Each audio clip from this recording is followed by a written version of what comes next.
Hi, I'm Corinne Johnson, Executive Director of the Child First Policy Center. Welcome to the Child First Policy Podcast. Today we're talking about artificial intelligence, a topic that is sometimes daunting for parents to grasp, but one that impacts all of our children's lives and our families daily. And today I have a special guest with me. He's joining me remote from Idaho, and it is Medlir Mema. He is the Director of AI Ethics and Governance Institute. Welcome, Medlir. We're so thrilled to have you with us today. Well, thanks for inviting me. It's a pleasure. Thank you. So let's talk about Utah. There has been a huge spotlight on our state. We just finished the legislative session, and the spotlight's been on us for a couple of reasons. First, because as you know, Utah has been at the forefront of AI here in the nation. We do the Pro-Human AI Initiative is launched here in our state, and there was some great bills that started in the session. They were introduced, but didn't necessarily make it all the way through the session. And we kind of want to talk about what happened here, why Utah maybe was at this in the forefront of this kind of battle on AI governance. And since that's an area where you are an expert, why don't you tell us what your thoughts are on what happened here the last 45 days? Yeah, it's a mystery wrapped in a riddle inside of enigma, perhaps.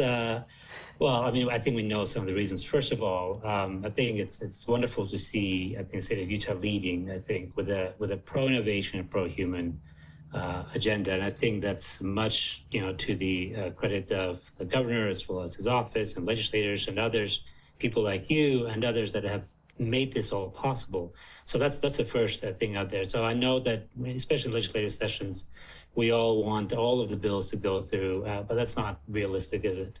And especially in today's more politically charged kind of atmosphere, especially on the topic of AI, where this White House at the federal level has made AI competition one of its priorities in terms of competition with China, liberalization, deregulation, then it was always going to be an uphill battle. Right. So I think Absolutely. So I think that I'm okay with taking some losses and accepting some of the wins and then building up for the next legislative session, especially considering that Utah has only a 45-day legislative session, right? By design, it's hard sometimes to push through some of these kind of like very difficult legislations. Now, the question of why Utah, I think, why has been kind of like at the fulcrum of this is an interesting question, I think. Just today, I think the Politico had actually an article on Utah, and there seems to be a confluence of events. I think there's the type of politics that take place in Utah that has been in a way embodied by political leaders from both sides of the aisle in this state.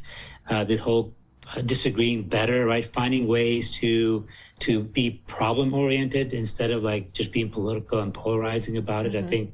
I think that is one of the reasons. Another one is that you have this mixture of, this is a red state, obviously, firmly a red state. It tends to pride itself in being pro-business and pro-innovation. But at the same time, the governor, the people that work around him, legislators, and again, people like you and me are parents, and we're concerned about our children. And we can see in real time what happens when they interact with chatbots or AI toys and everything else, which means then that you have to do something about it. And so in Utah, there's been this idea of a pro-human AI kind of model that has developed, that has been embraced by everybody here. And that means that then you start pushing for legislation in that direction. The third thing I think I would say here, why Utah, is that Utah has some experience leading in this space when it comes to social media technologies. Mm-hmm. And so many of these AI companies are really, social media companies, but now on steroids with AI embedded in these models. And Utah was already on the forefront of that, leading there, trying to protect children.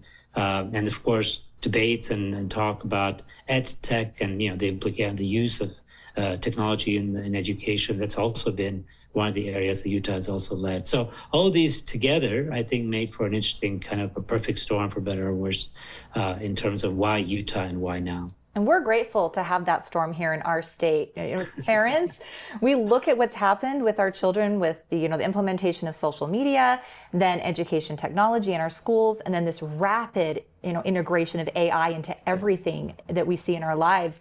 I love living in a state that has been willing to take on these issues and push back. In fact, I love the title of the article that Politico released today. It said, "The Unlikely Red State Trying to Buck Trump and Big Tech."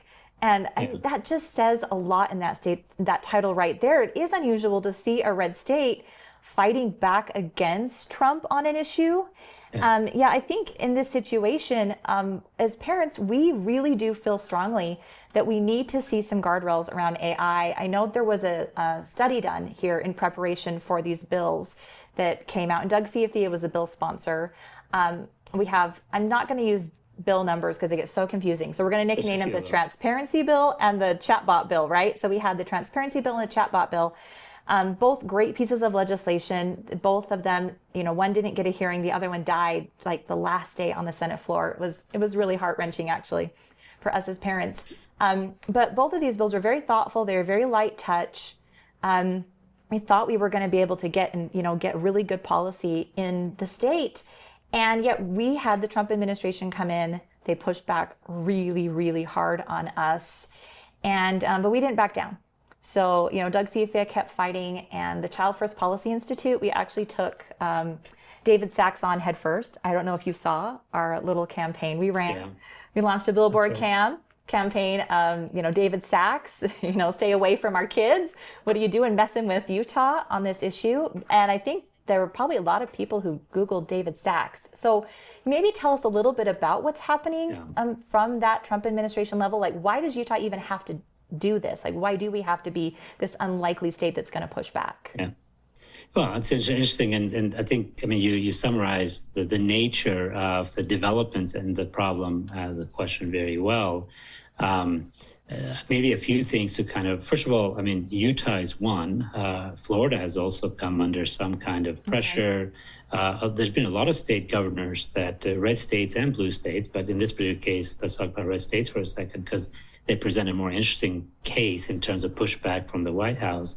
But governors have to solve problems, right? Legislators have to solve problems of the people that they actually serve. And it's very clear that at the human level, individual level, there are some serious harms that AI bots and AI models are actually causing on people. And then there's also this issue of competition, because this isn't, all AI companies against, let's say, and the White House against these red states, but rather it is a particular set of big tech AI companies like OpenAI and others that actually want to level the playing field in their direction, right? They want to make sure they influence that conversation so it benefits them, much to the detriment of other smaller businesses, smaller companies. And so that's one of the things that governors are also picking up, is that they need competition, right?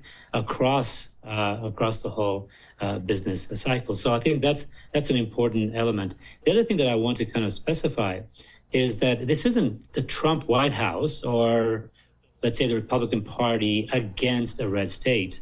Rather, these are certain actors within the Trump White House, or a certain constellation of actors, as you point out, led by David Sachs and his supporters in the big tech space, that don't like any of these regulations with regards to chatbots and everything else, which, of course, as parents, I still can't wrap my mind around this idea that, hey, you can't be regulating anything with regards to child safety, right? Because that's what most of these legislations are.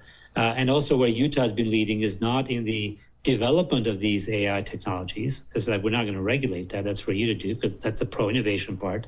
The only regulatory aspect of what Utah is doing here is saying the deployment of this must be transparent. We're going to ask you to demonstrate and show us those things that you have committed to doing anyways, and just tell us that, in fact, you have accounted for societal harms, you have accounted for child harms and everything else around that. But this is one camp within the broader a Trump sphere, because there are others. I was in a meeting that now has become famous. I think The Verge had a piece about the secret meeting that took place in New Orleans. And I was there, and I had to, on one side, somebody on the very left of the spectrum, and then on the other side, I have people from the Steve Bannon camp. Yeah. So on the very right of the spectrum. So and there seems to be a general consensus that we do this. So there's a lot of people within the Trump orbit that want regulation of this kind, right? The light touch regulation that you were pointing out. But there is a subset of that Trump orbit that do not want that, and that's closely associated with Silicon Valley and with the big tech companies. Now, the final question, why did they go after Utah or some of these other red states? Well, for a very practical reason.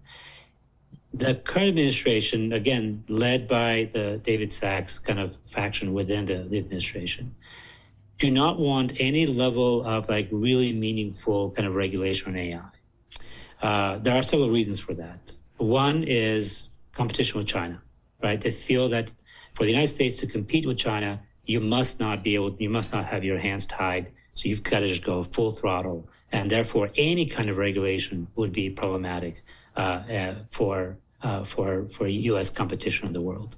Number two, some of it has to do with some of the language in some of the state AI regulations. So I think the Trump executive order on AI singled out the Colorado bill and approach to this, especially concerns about DEI and other kinds of things.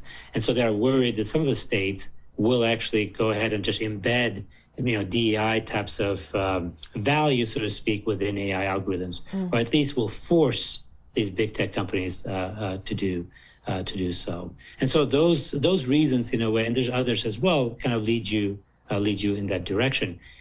The challenge that Utah presents for the White House is that here you have a red state that can actually prove that sensible legislation can be passed with support from both sides of the aisle, with support from parents as well as business leaders, right? And therefore, you're showing proof of concept. And if you can do it reasonably and meaningfully without derailing, so without being burdensome in terms of regulation with businesses, then the White House does not have an argument in terms of saying we do not need any regulation, because the idea is that if we can do it, then the White House can do it. They can have a similar approach to this, and therefore this can be done at the federal level. Instead, the White House approach at the federal level has been what's called preemption, which is we want to eliminate any kind of state legislation through various means. That it's not just because you can't outright ban them, but eliminate the incentives for that, freeze those kinds of regulations, and then do nothing at the federal level. That makes so much sense. Thank you for explaining that. But the point you make about Utah being able to do it, so you have to stop us first, right? That is so true. And it's why actually we created the Child First Policy Center here, because we have consistently let out in these types of policies. And I think the App Store Accountability Act is the most stunning example of this. And if you look at the history of that legislation, it came from a group of parents. Melissa McKay, wrote that bill with an amazing coalition of people, brought it to Utah. My organization, we heard about the bill and I immediately jumped on board. My daughter was actually harmed by social media. And so I have a personal stake in this as a parent, as most parents do. I mean, social media harms have touched almost all of our children in one way or another. And we passed that here in the state of Utah. We were the first in the nation to pass it.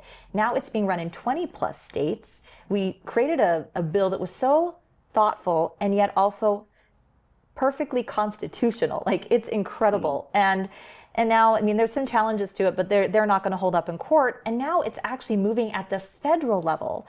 So I don't know if you know, but the App Store Accountability Act was just marked up through committee and is now going to be presented on the floor of Congress. So if Utah can do that with app stores, with Apple and Google, and with children getting access to technology in a way that undermines the rights of parents, then if we do it with AI, then there's absolutely no excuse to not do the same thing, right? And so we've proven this model, we've proven it works. And so that incentive to say, hey, you know what, we can't let Utah pass one more piece of common sense legislation, right? Yeah, and then the most difficult constituency for politicians generally, right, administrations, regardless of what color, whether Democrats or Republican, one of the biggest challenges they have is dealing with parents. And this is, the genius of what you and Melissa and others have done is that, that's where this is not a political thing. This is out of necessity. This is out of personal experience. You shared that. I can share my personal experiences with my family, and others can do the same thing. And that's what motivates us. There's no political motivation in any of this. Unfortunately, once you get to a certain level, everything becomes political because there's a lot of money and power, of course, at stake, and then people have different interests. And so this is clearly a policy disagreement, right? And the point is about making cogent, good, reasonable, and reasoned policy arguments, and then hopefully get as many people as you can on your side. I am concerned right now about the mood on Capitol Hill in Washington, D.C. There seems to be a movement, both from the Republicans, but also even from some centrist Democrats, in favor of some kind of a kind of soft type of regulatory approach that would also justify and create the grounds for preemption. And I do worry because then the moment you do that, they say, see, we did it. We don't need any of these other things. And now, Washington can go after the states and say, now you need to dismantle these. And if you don't, we're going to sue you until kingdom come, and then you can't do anything about it. And so that's obviously the challenge we're faced with here. My hope is that things kind of like slow down until November, or at least until 3 months before November, because then people are concerned and they're more thinking about the congressional elections and vulnerability perhaps, and parents will probably turn out en masse if in fact they do something that will harm the children. Absolutely. And the stakes are so much higher this time. I think the poll in Utah said 90% of Utahns that were polled believe we should have some type of regulation for transparency and child protection around AI. And why do you think it is that number is so stunning? We often hear about 80-20 issues, and I think social media has been one of those. But a 90-10 issue? Yeah. So what about AI? I mean, I know from myself as a parent, what about AI terrifies me to death when it comes to my kids. But as you've researched the ethics of AI and looked at some of the risk structures, some of the loss of friction we have in relationships and learning that are coming from the development of AI, are we validated in this concern, this 90-10 issue? Is there validation behind that? Or do we need to kind of be like, oh, it's actually going to be great, like, big tech, woo, AI is going to come in and change the world in a good way? Or are we right to have that little bit of skepticism? So I've been doing this since 2018, so about 8 years now.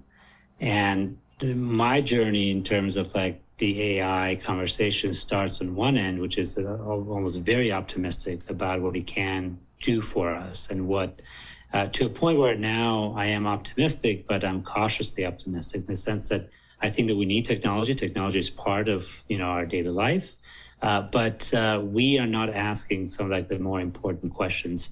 And one of those questions. So let me backtrack, and I'll get to the 90-10 one. Part of the problem we've had with AI and the way we've approached AI is that generally things move much slower. Right? Technologies kind of get introduced in society much slower. And so we have time to think of this in terms of the technical implications, the legal implications, and the moral implications or ethical implications. And social media and AI are similar in the sense that they just kind of burst on the scene, and we have very little time to go after it and to kind of properly think through in the public square, kind of the conversations we're having right now, and then to respond accordingly. So both in the case of social media as well as AI, what's happened is that many of the early answers in terms of building what we call the architecture of AI governance, right? Meaning the rules, the regulations, the norms around it, they usually came from the tech companies, right? Because they're the ones that developed it. They're the ones that kind of built it. And literally in the case of AI, you have algorithms, right, that are built into it. That's the code. That's a DNA, is a tech DNA, the Silicon Valley DNA. And then we kind of like immediately after that, or shortly after that, we get conversations with legislation, right? So we'll try to govern it. So then, in addition to the tech governance, we have the legal governance right below that. So that's the second layer that comes in.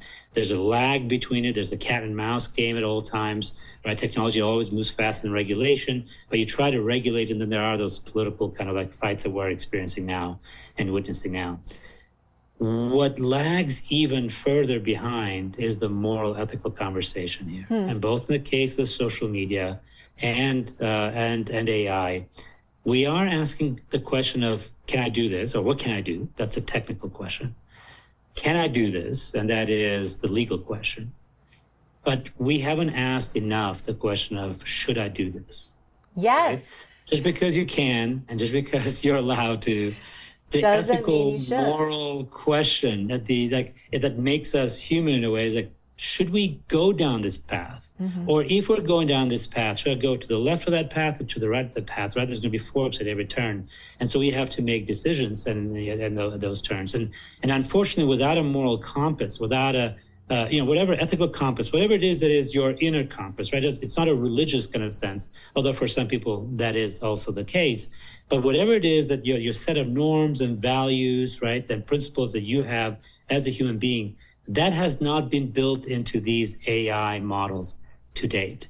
And because we haven't had that conversation, then we end up with AI models and with AI companies that do not put human flourishing, right, at the heart of these kinds of discussions, but rather it's the profit motive. And that's perfectly legitimate, right? From a tech perspective, from a legal perspective, that's what you do.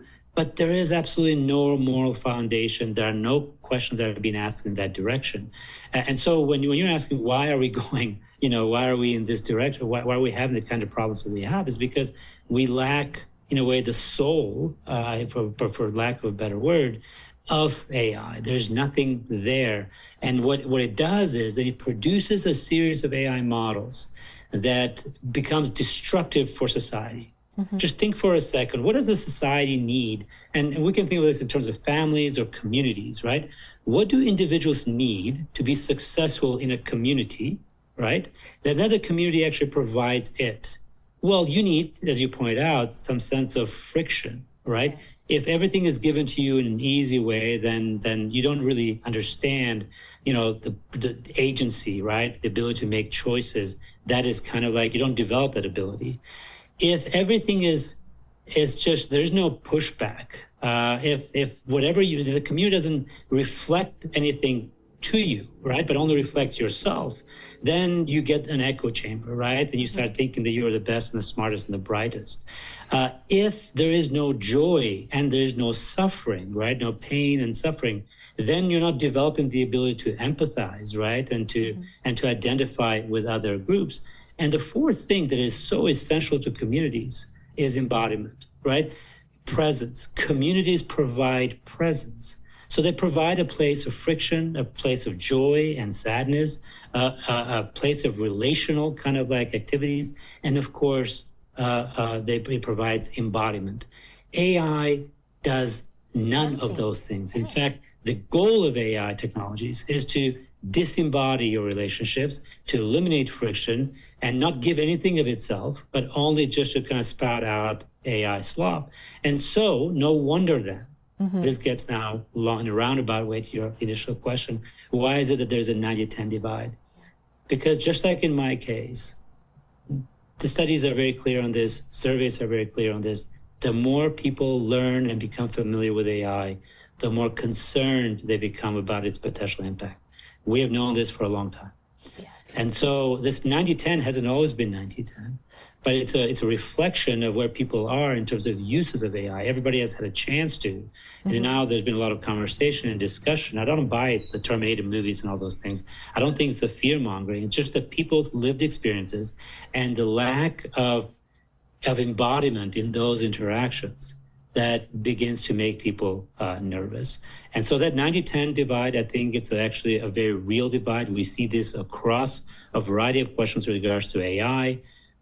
People, then 90-10 doesn't mean that 90% don't want to use AI, but rather they're concerned and they want some kind of a, guardrails and regulatory framework around it.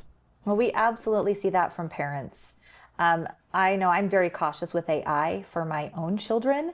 We used a shared ChatGPT in our home, and it's actually kind of fun. I have one of my college students who's down at school, and every now and I'll pull up ChatGPT and I'm like, oh, she's got a headache. She just asked Chad, well, what to do for this. And it's part of me is like, oh, well, she just could have called me, right? As her mom and asked that question. But that's something that I want to preserve with my children, and is preserve relationship, preserve, calling your mom before you ask ChatGPT a question. And my youngest son is 11. And I remember when he was little, we had an Amazon Alexa in our house. And when he was just barely talking, I remember waking up one morning and his favorite song was playing. It was Breakfast Burrito. And I walked in the kitchen and I'm like, oh, did your sisters turn that on? And then I thought, wait a second, her sisters are gone. I'm like, who turned on Breakfast Burrito?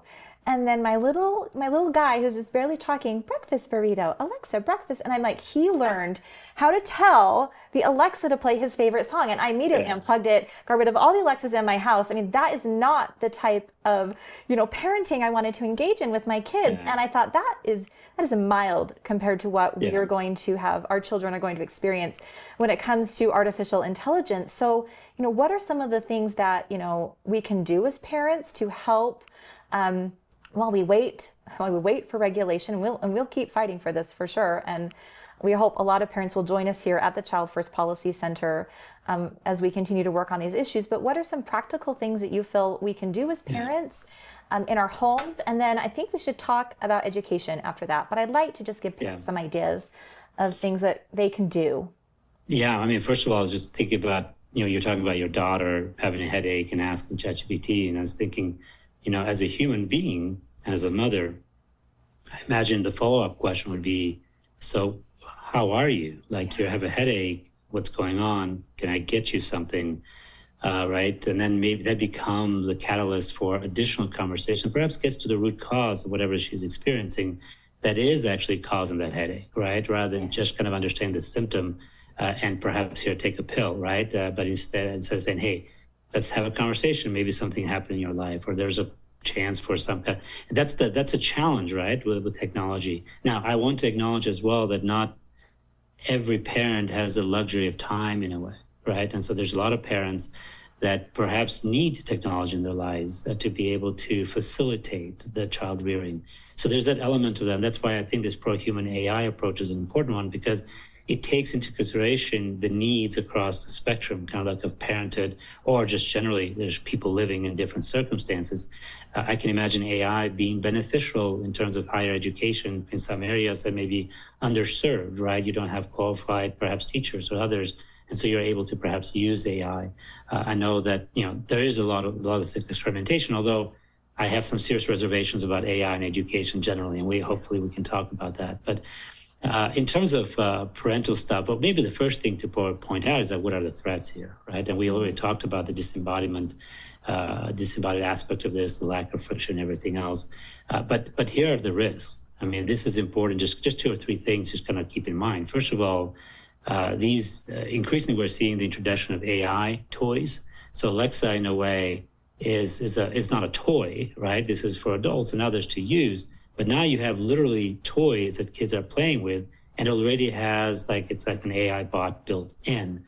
And what they do is that they actually record your voice, they record your behavior, they record personal information, right? Personal kind of patterns of actions. They'll have cameras, microphones, apps built within the toy itself. And so that you can imagine now the threat, and the challenges that come with it.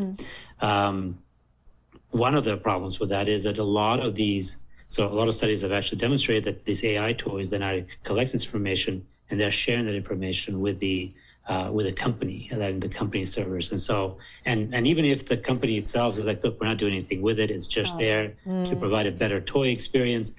Oftentimes they have very weak security protections, which means that even if the company is fine, right? It's a question of, what about the data, and what about those pictures of your child that perhaps is, depending on how old or how young they are, could be used in ways, as you were talking about, sextortion, about other kinds of things that AI now, unfortunately, is doing such a quote unquote good job.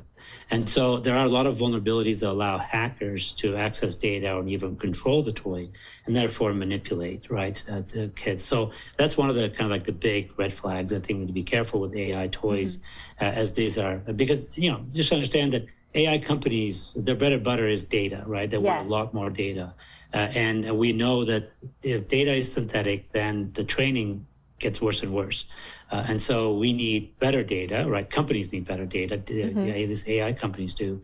And so they'll find all kinds of ways. And children seem to be their main target, actually. They can build a profile on my child that lasts their entire lifetime. The younger they are able to harvest and collect that data, the more profitable it is. And you were a tiny bit optimistic there when you said that maybe they would say they would only use it internally. But we found in Utah, we did a study on the number 100 top apps that are used in education. And these are all apps that signed contracts that said they would not sell our data to third parties. Yeah. And we did a study with Dr. Mark Keith out of BYU, and it turns out that like 85% of them were selling our kids' data. So I think parents need to be aware that, even if it says, hey, we aren't going to do this, the currency that our children's data provides is so tempting, and it is worth so much money that we are relying on the ethics of big tech to protect our kids, and that's a pretty low bar. So I completely agree with the AI choice. There's no bar at all, right? It's privacy. Yeah. No, I agree with you. I was just trying to give the benefit of the doubt. I'm sure. I'd like to believe there's at least one company out there that's producing AI toys. Doesn't mean to harm your child, but just wants to make a better toy. Even in that best case scenario, the security concerns, right, and even the fact that data is being collected, can be hacked, and everything else. That's enough, right, for us to be cautious and to worry. And then you add to that what you just said, there's a mindset of manipulation. So just a couple of quotes of this. I think it was a YouTube internal document saying that the goal is not viewership, it's viewer addiction. Like these are internal documents, within Google. Mark Zuckerberg, right, himself says, he has decided that the top priority for the company are teens. And so then the question here is like, why? What is it? What is it that teens, and of course this a lot better than I do. But one of the biggest challenges, right, that we have been seeing is developmental and psychological concerns, right? So there's a lot of research already, a lot of study. There are dozens of lawsuits now going across the country against big tech companies, social media companies, but part AI and part social media. And again, Utah has been on the forefront of this, and I know you guys have also been challenging and calling out a lot of these companies. Yeah. But one of the things that we noticed is that these AI tools, from toys to chatbots, what they try to build is emotional attachment, right? They try to kind of like replicate, to feign this attachment. Going back to Zuckerberg, I think it was recently was saying, we want to eliminate embodiment altogether and move people into a digital space, right? So the whole Meta project was meant to be that, although thankfully they can't get the technology right, and so we haven't migrated that direction yet. But this creation of emotional attachment has created an epidemic across our youth, right? That there's multiple cases. And I know that you've been in meetings where parents have had to, talk about, tearfully about the children that have lost their lives as a result of this. The most famous case recently was with character AI, where a young man became addicted. And there were several cases. I was present when the parents were actually talking about these cases. But about 13, 14 years old, becomes enamored with one of these characters from, I think, Game of Thrones, falls in love, and then the chatbot tells the kid, the teenager, the teen, to say, hey, why don't you just come with me and join me? And then provides instructions on how to end his life. And then another girl had a very similar circumstance. We just found out, I was just reading today a report that about 80% of models just can't stop themselves from giving you bad advice and actually even kind of leading towards violence. So there is a lot of this kind of, so not only violence towards yourself, but also self-harm, but also harming those around you. And so there are a lot of concerns here. The third probably thing that I would say here has to do with education. And here we have to be very, very careful, right? We had this knee-jerk reaction where initially universities were like, no, we don't want education at all. We don't want AI in education at all. And now they've gone completely the other direction. Yes. Without actually taking into account how damaging just starting at ed.Tech, right? Technology and education has been, and now we're finding more and more evidence of this. And I know that you guys are working on this bit of this, but also just AI itself, how damaging it has been in terms of our learning skills, ability to create, right? So we're not only not learning, but we're also like, we are unlearning. Well, things that we knew how to do, we no longer know how to do. And so those are some of the concerns and some of the issues. And therefore, the recommendations, in a way, are the reverse of that, right? So be careful in terms of the kinds of things that your children buy. So technical protections, make sure that you turn off microphones, cameras, whenever possible. Always make sure there's parental mediation. But again, here, what you're finding out, right, that you and Melissa and others, is that companies are trying to subvert parental guidelines there and monitoring, and also just, make wise purchasing decisions in terms of like what you buy, you don't buy. You obviously made a decision in terms of Alexa and what you would do with it. I remember, and this is last on this, I think it was 15 years ago, 10 years ago, perhaps, I went to one of the biggest kind of like smart home, kind of like Ring, but it wasn't Ring. It was another company, Utah-based. You would know who it is, but I'm not going to say it. And they're talking to me about like how they can actually monitor everything at all times. They can see everything. And I said, yeah, no, thank you. Like what exactly is the protocol? What is the safety? What is everything else? I was like, yeah, I'm not interested in this. This feels overly intrusive. And this was 10 years ago. So you can imagine what people do with that data and how valuable that is today. And so everybody's pushing, right? And you saw that in Super Bowl, half the ads were all about using AI and building that into your life. And I remember the AI ad with the Ring doorbell that can find the dogs. I think the response to that was not positive. I think as a society, we are waking up a little bit to this, the surveillance state, the data collection state, especially when it comes to our children. But you said something to me that was really stunning there, where you said that 80% of the models can't help themselves. Yeah. But to engage in more violent content or dangerous content or compulsive, that type of content. So we know from the education space of what's being developed in terms of AI education that these are either a large language model like, Google AI, that now whenever you open your kid's Chromebook, and my daughter showed me this the other day and I couldn't believe it. She used to open her Chromebook, and on the screen were all of her little learning apps, her little Nearpod, and she has her Canvas over here. Now when she opens her computer screen, there is a blank page and a single bar, and it's Gemini, and it says, "How can I help you?" Yeah. Yeah. And that is already taking place. If your child is in public education, they are using AI. They have full access to it.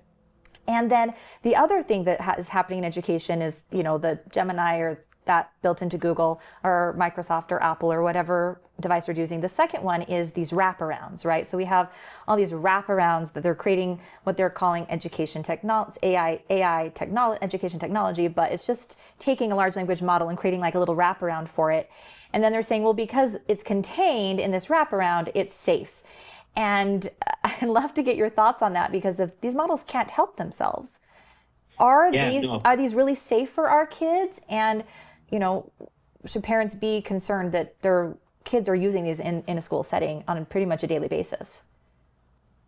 Well, we don't know, right? We don't know. And this is the whole point of the Utah legislation, was we want to know. Exactly. Tell us that, in fact, you have done these tests. Be transparent about the outcome of those tests. Let us know what those results are. And then we can make decisions as consumers. Yes. And that is exactly the language that David Sachs and his people did not want in the bill. It says, we like everything else, just get rid of that. You're like, but that is the essence of, what we want to do. And so so this is where the disconnect is. And I think I saw today somebody talk about even the Trump White House, but just generally, it's like, this is a moment for political parties, right? I mean, if you want, because we have elections coming up in November, this is the moment for political parties to actually plant a flag and say, on the ground, and say, we are with the 90% of the people on this one, and make that actually a big issue for them. The problem is that, the disconnect, there's been so much money this time around. It was blockchain, I think. It was crypto, right? Crypto was the big donor, I think, in the previous two election cycles. This time it was all AI money. Mm-hmm. There's so much money going the way of candidates. They're actually stumbling over each other, trying to curry favor with the big tech companies. And then on the other side, you have the resistance, right? And I've tried to do my part on that, and you have done your part in that, in the sense of saying, hey, we don't have the same resources, but we have fairness and justice on our side. And I'm reminded of this debate about the Athenians and the people in Melos, right? The people in Melos were the little island, and the Athenians are like, hey, as far as we can tell, it's, the weak do what they must and the strong do what they can, right? And in this case, big tech's trying to roll over these small, all of us, and say, well, we're going to just overturn your voice and your decisions, and because money speaks, money talks on Capitol Hill, and that's what's going to happen. And so that is a challenge. That is the concern that we have right now. In terms of AI in higher education, again, there are issues both in terms of content as well as in terms of structure. What I mean by that is that I'm a political scientist, and I teach a senior seminar here on AI governance and ethics, and so we do this with my students. And one of the first things that we do is just talk about, literature review, right? You have to do a literature review. There's been several experiments now that's been run where AI just will make up, right, stuff just on the spot without any problem whatsoever, because it's sycophantic, right? It just wants to make you happy. That's why it's set up, because it wants you to continue to engage with it. Exactly. If you notice, every interaction with AI ends with, would you like me to do this? Here are some options. Let me give you some ideas. Which of these, it's not like, do you want me to do this? But which of these do you want me to do, right? So there's this constant nudge that we learn from the era of social media. Like if you keep nudging people in this super interaction, there's this kind of like behavioral economics kind of approach to this. Then you get addicted to this, and it becomes the endless scroll equivalent of ChatGPT. And so you have that built into all of these models. And because what they want is more attention, and they want more interactions, because more of that there is, and the more data there is, and then therefore they can monetize that. Let me just come in on issues of data privacy, by the way, because Utah had the AI summit, I think, back in December, if I'm not mistaken, and he was a representative for Shopify. And he said the quiet part out loud. We were talking about data privacy. And this was the consumer, consumer protection office within Shopify, somebody like in that a consumer experience office. And he says, listen, and I'm going to paraphrase, stop being so selfish about this data privacy thing. There should be no data privacy, because in fact, if there is no data privacy, and if all your data becomes our data, and then this becomes available to everyone, then we can build better models. So in a way, you insisting on data privacy is making our models worse, which means that our customer experience are going to be worse. And so you're being selfish because we can't build better models. He said this out loud. Wow. That's a bargain. Imagine what are the conversations that are happening within. And so when you're thinking about this ed tech, right, what do you think what is the main objective of these AI companies when they're providing these educational tools? Is it just so that you can learn, so you can be better at learning, or is it so you can continue to be more and more and more and more engaged with these tools? And yes, they could have this externality, positive in this case, of learning, but there are so many negative externalities that are associated with it that unfortunately you're gonna have some serious problems. So I've actually been pushing back against. Initially, I was somebody who thought that we should embrace AI in higher education, but over the last couple of years, I've actually turned critical in terms of the role of technology in higher learning, because I feel like we're just going one way direction, and we may be going towards this inability to actually recover some skills, some very important critical skills that we need to reason, to write, to express ourselves in ways that are genuine to us as humans.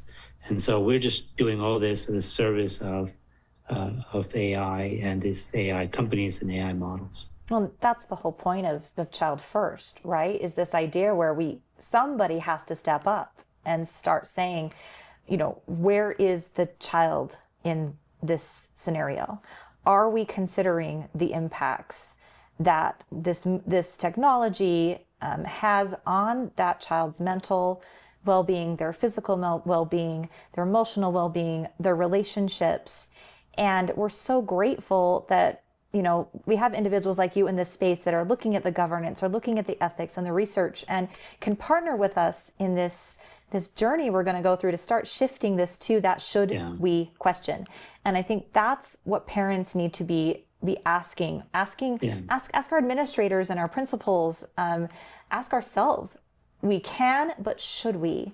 And hopefully, as we continue to work on this issue in Utah and partner with you here, we will be able to see the legislation that didn't pass last session pass. Next session, it's going to be a big goal. And I think we're going to take a really close look too. We did get the notification, one great piece in Ariel DeFay's bill, the Balance Act, and I was so grateful she added this. It was at the request of parents that this was added in, that now under that model policy, school districts will be required to notify a parent of any software or any technology that has AI embedded in it. And at least then we can be aware of what our kids have access to. And hopefully at that point, parents will be able to opt out of that as well. But it's a starting that's a question. That the question is there an opt out? And then what is the alternative, right? Exactly. Because this is the other part of it, because people are like, well, you don't have to use AI. It's like, sure. But there is a public interest here, and the government has this role to play. And that is to ensure that there is a second path to that, where, for example, I don't want to use my data as a currency, as an exchange for a service.